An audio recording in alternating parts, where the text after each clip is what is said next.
विद्यार्थी मित्रांनो, सह्याद्री ट्युटोरियल्स मध्ये तुमचं स्वागत आहे. बॉइलिंग पॉइंट ही जी एक कन्सेप्ट आहे ना, अतिशय सिंपल आहे. 2 मिनिटात सांगतो की बॉइलिंग पॉइंट मोलार मासला डायरेक्टली प्रपोर्शनल असतो. सगळ्यात बेसिक. मोलार मास जेवढं जास्त तेवढा बॉइलिंग पॉइंट जास्त.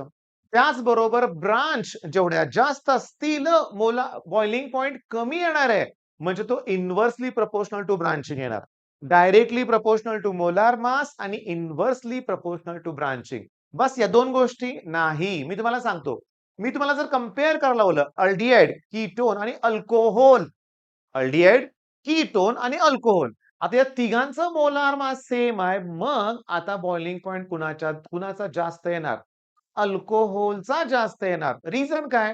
त्याच्यामध्ये असतं इंटरमॉलिक्युलर हायड्रोजन बॉन्डिंग. बर. इंटरमॉलिक्युलर हायड्रोजन बॉन्डिंग हा एक पॉइंट आहे. मी भरतीच सांगतोय, पण मी क्वेश्चन्स इतके घेतलेत ना, जवळजवळ 30 स्लाइड झालेत लक्षात घ्या. त्याच्यामुळे ते सगळे पीवायक्यूज कव्हर होणार आहेत. पण मी तुम्हाला अजून कन्फ्युज काय करतोय, की अल्कोहोल आणि कार्बोक्सिलिक ऍसिड आता या दोघांमध्ये इंटरमॉलिक्युलर हायड्रोजन बॉन्डिंग आहे. दोघांचं जर मी मोलार मास सेम दिलं, तर मग बॉइलिंग पॉइंट कुणाचा जास्त? तर लक्षात ठेवा, carboxylic acid strong intermolecular hydrogen bonding असणार. तो डिमर फॉर्म करू शकतो. आता वेळ घालवायला नको. लेक्चरला सुरुवात करूया. ओके, बघा. पहिला पॉइंट काय की boiling point increases with increase in size and mass. Okay, हा पॉइंट मी तुम्हाला सांगितलाच. मग मला सांगा, आपण हॅलोजनचा विचार करूया. Chlorine, chlorine, bromine, iodine. Mass कुणाचं जास्त आहे? आयोडीनचं. कुणापेक्षा? ब्रोमीनपेक्षा, क्लोरीनपेक्षा. आणि सगळ्यात कमी कुणाचं आहे? फ्लोरीन. मग तुम्हाला विचारलं, 4 नावं देतील, 4 कंपाऊंड देतील. Which of the following has lowest boiling point किंवा हायेस्ट बॉइलिंग पॉइंट किंवा इन्क्रीजिंग किंवा डिक्रीजिंग ऑर्डर मध्ये अरेंजमेंट करा, असा प्रश्न येणार. नीट बघा. ऑब्वियसली फ्लोरीनचा बॉइलिंग पॉइंट कमी येणार आहे आणि जिथं आयोडाइड त्याचा बॉइलिंग पॉइंट जास्त येणार आहे. बरोबर आहे का? त्याचा मोलार मास साईज जास्त आहे. पण समजा मी बघितलं इथं सगळे क्लोरीन क्लोरीन क्लोरीन क्लोरीन आहेत.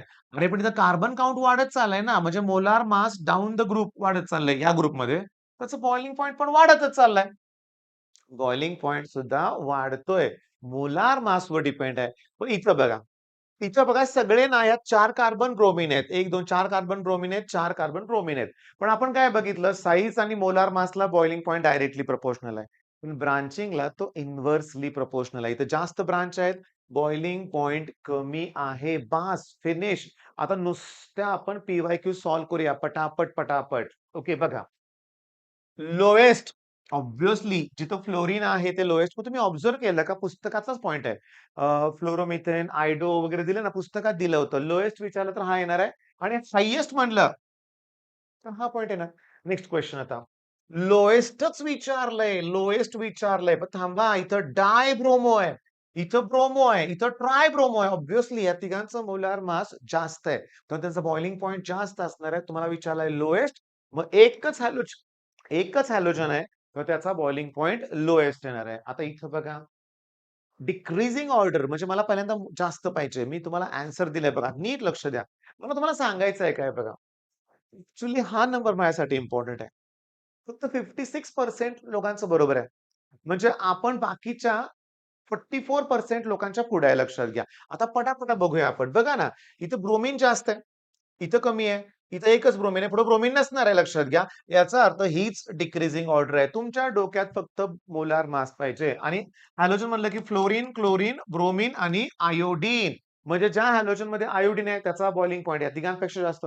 ब्रोमीन आहे त्याचा या दोघांपेक्षा जास्त. क्लोरीनचा फ्लोरीनपेक्षा जास्त येणार आहे. Next question. Highest boiling point. आता तुम्हीच मला सांगा, हायेस्ट पाहिजे मला, लोएस्ट नको आहे. मग हायेस्ट इथं आहे आणि हा लोएस्ट आहे. म्हणजे डिफिकल्टी लेवल काही नाही. विदिन सेकंड तुम्हाला आन्सर मिळणारच आहे. Next. Lowest boiling point obviously तेच प्रश्न रिपीट होतात. पण थांबा. हा 13 मे आणि हा 3 मे. शिफ्ट वेगळ्या वेगळ्याच आहेत बाळांनो, पण ऑप्शन त्याच आहेत.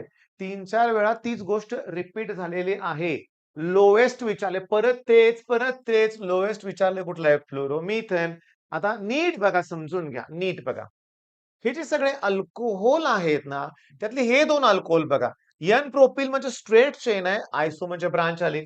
म्हणजे इथं स्ट्रेट चेन आहे, बॉइलिंग पॉइंट जास्त. ब्रांच म्हणले की बॉइलिंग पॉइंट कमी येणार. ब्रांचला इन्व्हर्सली प्रपोर्शनल आहे. आता इथं बघा. हे सगळे 4-4 कार्बन आहेत. मग टर्शरी ब्युटीलचा बॉइलिंग पॉइंट सगळ्यात कमी आहे का नाही बघा. तिथं ब्रांच ऑब्व्हियसली जास्त असणार आहेत. नेक्स्ट लोएस्ट विचारलंय. लोएस्ट, लोएस्ट विचारलंय ऑब्व्हियसली मिथेनॉल येणार. त्याचा मोलार मास सगळ्यात कमी आहे. तेव्हा लोएस्ट येणार लक्षात घ्या. त्याच्यानंतर हायेस्ट विचारलंय. 1 मिनिट. हायेस्ट विचारलंय. थांबा 1 मिनिट. हा टर्शरी आहे. हा तर नसणार आहे. हा लोएस्ट आहे. तो लोएस्ट आहे लक्षात घ्या. मला वाटतं ह्याचं हायेस्ट येणार आहे. कारण इथं ब्रांच आहे. इकडे ब्रांच आहे. ब्रांच असल्यामुळं बॉइलिंग पॉइंट कमी होणार आहे. याचा कमी, याचा कमी, याचा कमी. मग याचा कसा असणार आहे? हायेस्ट. ब्रांच जेवढ्या कमी तेवढा बॉइलिंग पॉइंट हायेस्ट. आता इथं सगळ्यात महत्वाचं. इंटरमोलिक्युलर हायड्रोजन बॉन्डिंगसाठी ऑक्सिजन पाहिजे किंवा नायट्रोजन पाहिजे बरं का. इथं काही नाहीये. म्हणजे हे आन्सर आपलं करेक्ट आहे. इंटरमॉलिक्युलर हायड्रोजन बॉन्डिंग स्ट्रॉंगेस्ट कशात असतं? कार्बोक्सिलिक ऍसिड मध्ये. स्ट्रॉंगेस्ट कशामध्ये असतं? Carboxylic acid. ऑब्व्हियसली इथं ऑक्सिजन आहे. ह्याच्यात स्ट्रॉंगेस्ट इंटरमॉलिक्युलर हायड्रोजन बॉन्डिंग आहे. ह्याच्यामध्ये पण अल्कोहोल आहे, हायड्रोजन बॉन्डिंग आहे. इथं नाहीये. याचा अर्थ ह्या लोएस्ट बॉइलिंग पॉइंट असणार आहे. आता मी पट सगळं सॉल्व्ह करून देतो. 2च मिनिटाचा वेळ घेतो तुमचा. जास्तीत जास्त 2 मिनिटं बरं का. हायेस्ट विचारलंय. हायेस्ट. ओके. हायेस्ट विचारलंय. सांगतो तुम्हाला. माझं उत्तर इथॅनॉइक ऍसिड येणार. ऍसिड, ऍसिड म्हणलं की strong intermolecular hydrogen bonding highest येणार लक्षात घ्या. ओके. त्याच्यानंतर लोएस्ट विचारलंय. लोएस्ट का? जास्त ब्रांच आहेत. जेवढ्या ब्रांच जास्त तेवढं लोएस्ट येणार हे लक्षात घ्या. पटपट होतंय. लोएस्ट विचारलंय. लोएस्ट. नायट्रोजन आहे, ऑक्सिजन आहे. ओके. हे लोएस्ट येणार का? नंबर ऑफ ब्रांचेस इथं जास्त आहेत. हे कसं लोएस्ट येईल? हे तर कार्बोक्सिलिक ऍसिड आहे. स्ट्रॉंग इंटरमॉलिक्युलर हायड्रोजन बॉन्डिंग असणार आहे. मग ते हायेस्ट येणार लक्षात घ्या. लोएस्ट उत्तर मिळाले मला. त्याच्यानंतर हायेस्ट विचारलंय. थांबा 1 मिनिट. जिथं स्ट्रेट चेन आहे एन ब्युटील हायेस्ट येणार. जास्त वेळ घालवायलाच नको. लोएस्ट विचारलंय टर्शरी ब्युटील. जेवढ्या ब्रांच जास्त तेवढं लोएस्ट. स्ट्रेट चेन हायेस्ट येणार आहे लक्षात घ्या. लोएस्ट विचारलंय. लोएस्ट एन ब्युटील तेच प्रश्न आहेत. Lowest n butyl. आता इथं नीट बघा, समजून घ्या. अल्डिहाइड मध्ये down the group boiling point वाढत जाणार आहे. मोलार मास वाढतंय. कीटोन मध्ये down the group boiling point वाढत जाणार आहे. पण नीट बघा ऍसिड मध्ये सुद्धा तसंच आहे. वेलॅरिक ऍसिड 5-5 कार्बन आहेत लक्षात घ्या. त्याचा बॉइलिंग पॉइंट सगळ्यात जास्त आहे. मग आता इथं बघा. सगळ्यांचं बघा मोलार मास सेम आहे. सेम आहे. पण मग कार्बोक्सिलिक ऍसिडचा बॉइलिंग पॉइंट सगळ्यात जास्त आहे. स्ट्रॉंग इंटरमॉलिक्युलर हायड्रोजन बॉन्डिंग आहे त्याच्यामध्ये. हा खालोखाल अल्कोहोलमध्ये आहे. अल्डिहाइड कीटोनमध्ये इंटरमॉलिक्युलर हायड्रोजन बॉन्डिंग नाही आहे लक्षात घ्या. पण त्याच्यापेक्षाही इथर आणि अल्केनमध्ये बॉइलिंग पॉइंट कमी आहे. इथरपेक्षा अल्डिहाइड कीटोनचा जास्त आहे. लक्षात ठेवा. लोएस्ट विचारलंय. लोएस्ट. अल्डिहाइड आहे. अल्डिहाइड आहे. अल्डिहाइड आहे, अल्डिहाइड आहे. मग आता सगळ्यात कमी कार्बन कुठे आहे? त्याचा बॉइलिंग पॉइंट सगळ्यात कसा असणार आहे? लोएस्ट असणार आहे. त्याच्यानंतर हायेस्ट बॉइलिंग पॉइंट अल्डिहाइड आहेत सगळे. इथं 6 कार्बन आहेत. हेक्सानल याचा बॉइलिंग पॉइंट हायेस्ट येणार. त्याच्यानंतर हायेस्ट विचारलंय. 5 कार्बन आहेत. ह्यात ह्यात कमी आहेत, ह्यात कमी आहेत, ह्यात कमी आहेत. पण यात 5 कार्बन आहेत. त्याचा बॉइलिंग पॉइंट हायेस्ट आहे. मगाशी पुस्तकात पण दाखवलं त्या टेबलमध्ये होतं.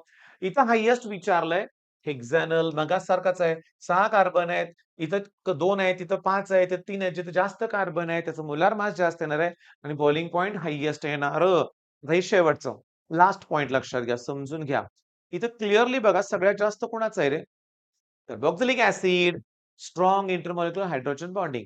आता जेव्हा प्रायमरी अमाइन आहे 350 आहे. सेकंडरी अमाइन आहे कमी झाला, ब्रांच वाढले. टर्शरीला अजून कमी झाला तुम्हाला माहितीच आहे. बरं इथं कुठंही नायट्रोजन नाहीये किंवा ऑक्सिजन नाहीये. मग ह्याचा बॉइलिंग पॉइंट सगळ्यात कमी येणार आहे. सगळ्यात कमी येणार. मग त्याच्यावरतीच प्रश्न आहे. समजून घ्या. N butyl amine straight chain highest boiling point येणार लक्षात घ्या. हायेस्ट बॉइलिंग पॉइंट विचारलाय. एन ब्युटील अमाइन हे अमाइनच आहे बरं का लक्षात घ्या. आणि अशा रीतीने आता शेवटचा प्रश्न तुम्ही सोडवा, तुम्ही सोडवा.